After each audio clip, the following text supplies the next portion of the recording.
In 1958, a man named Francis Tully was splitting open rocks in a coal pit outside Chicago. Tully wasn't a scientist. He was a pipefitter, a guy who worked with industrial plumbing for a living. But on weekends, he drove out to the strip mines of Mazon Creek, Illinois, where the coal companies had been carving through 310-million-year-old rock. And in that rock, if you knew where to look, you could find fossils, plants, shells, insects, the usual stuff. On this particular day, Tully cracked open a small ironstone nodule and found something that was not usual, an impression in the rock, maybe 15 centimeters long, a soft, segmented body, a long, thin tube extending from the head, ending in what looked like a tiny claw, and two eyes, not on the head, on rigid stalks sticking out sideways from the body like handlebars on a bicycle. He stared at it. He'd been collecting fossils for years. He'd never seen anything like this. Nobody had. Tully brought the specimen to the Field Museum of Natural History in Chicago, one of the largest and most respected natural history museums in the world. He handed it to the paleontologists and said, essentially, "What is this?" They looked at it, and they didn't know. Not, "We need to study it further." Not, "This might take some time." They genuinely did not know what they were looking at. It didn't fit into any known group of animals, living or extinct. They named it Tullimonstrum gregarium, the common monster of Tully. The Tully Monster. That was 1958. It is now 2025. And after 67 years, hundreds of specimens, and dozens of scientific papers, the answer to Francis Tully's question is still the same. We don't know what it is. Before we try to figure out what the Tully Monster was, we need to understand where it came from, because the place matters a lot. Mazon Creek, Illinois, about 80 kilometers southwest of Chicago. Today, it's flat farmland and old coal mines. 310 million years ago, it was something else entirely. This was the Carboniferous period, the age of coal. And Mazon Creek sat near the coast of a vast tropical sea, surrounded by dense swamp forests. Think towering tree ferns, massive club mosses 30 meters tall, and air so thick with oxygen that insects grew to absurd sizes. Dragonflies with 70-centimeter wingspans, millipedes over 2 meters long. The oxygen content of the atmosphere was around 35%, compared to 21% today. Everything breathed easier. Everything grew bigger. The coastal waters were warm, shallow, and full of life. Rivers dumped sediment into lagoons and estuaries, and every so often, a flood or a storm would bury everything in a layer of fine mud. And here's why that matters. Normally, when something soft-bodied dies in the ocean, it rots. Bacteria eat it. Scavengers pick it apart. Within weeks, there's nothing left. Soft tissue almost never fossilizes. But at Mazon Creek, something unusual happened. The mud was rich in iron. When organic material, a dead animal, a leaf, a jellyfish, got buried quickly enough, the iron in the sediment reacted with the decaying tissue and formed a hard, round concretion around it. A natural time capsule, a stone bubble that sealed the organism inside before bacteria could destroy it. The result? Thousands of fossils of soft-bodied animals that would never have been preserved anywhere else. Jellyfish, worms, shrimp with their legs still visible, and one very strange creature that nobody can identify. The Tully Monster exists in the fossil record because of a geological accident.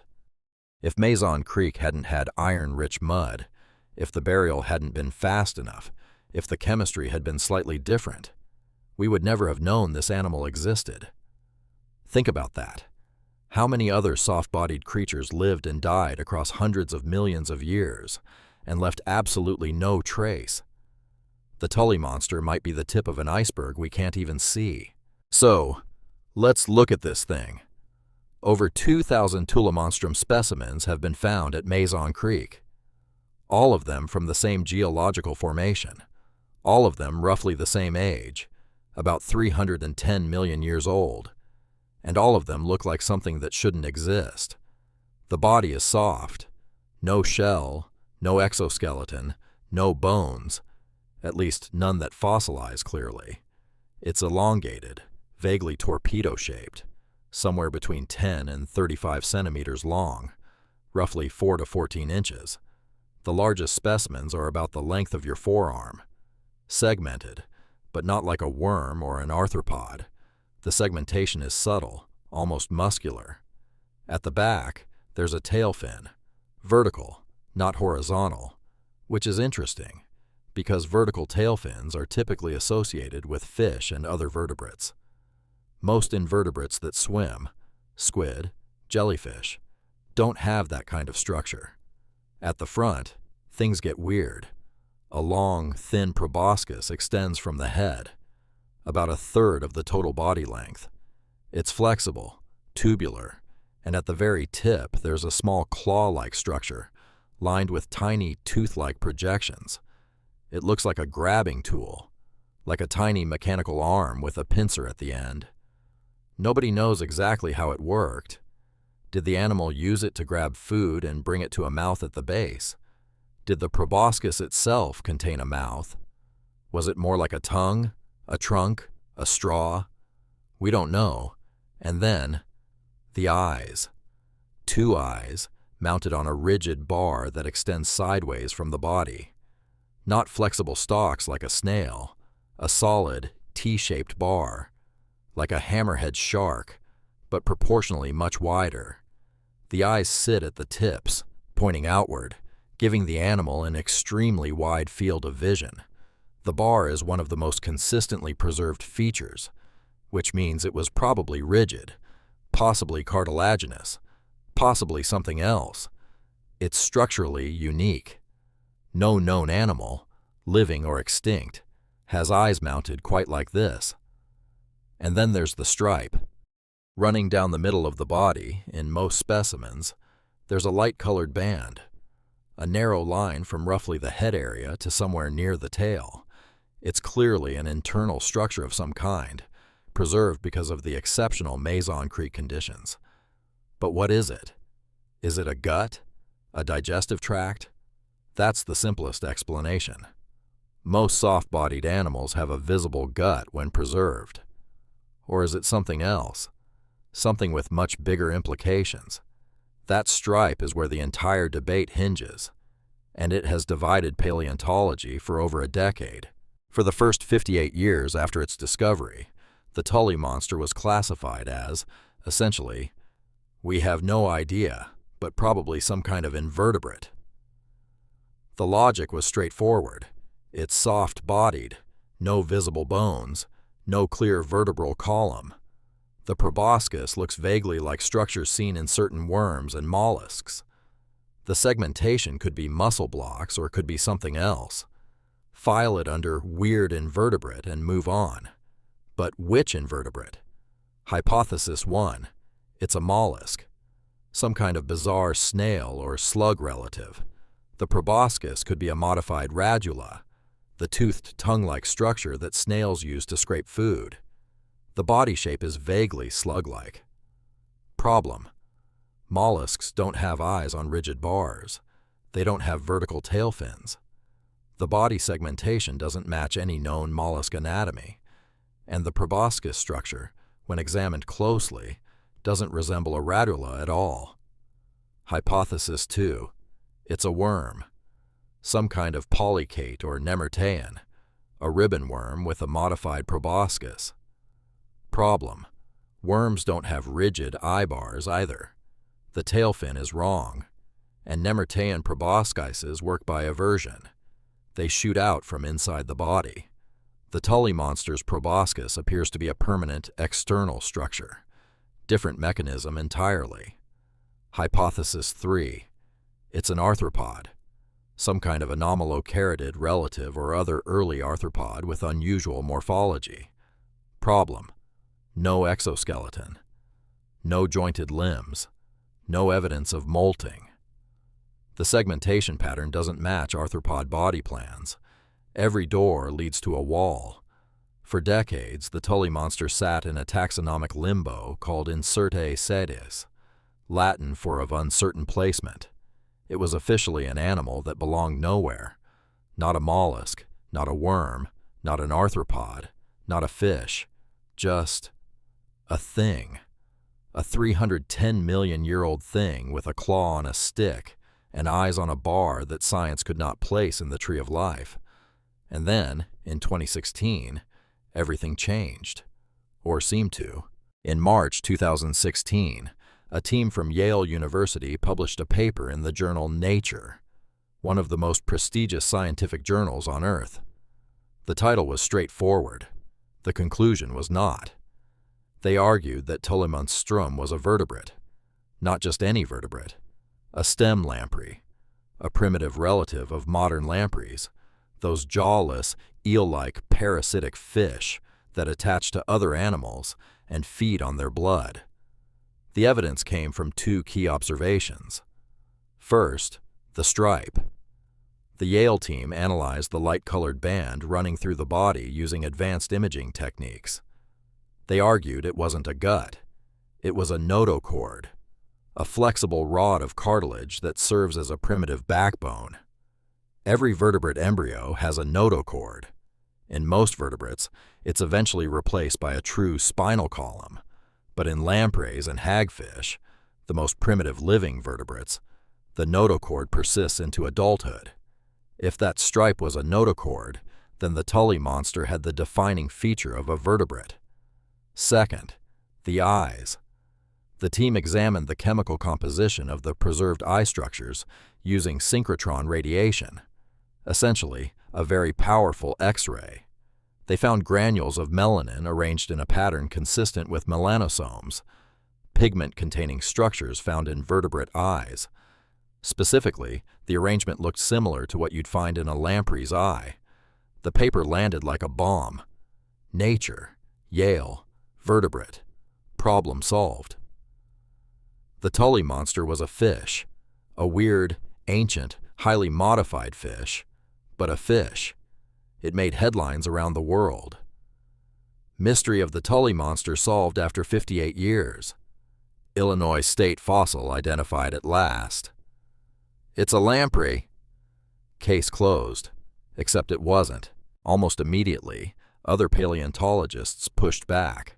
The first cracks appeared in the melanin argument. In 2019, a team from University College Cork in Ireland published a study showing that melanosomes, those pigment granules that the Yale team had used as evidence for vertebrate eyes, are not exclusive to vertebrates. Arthropods have them. Cephalopods have them.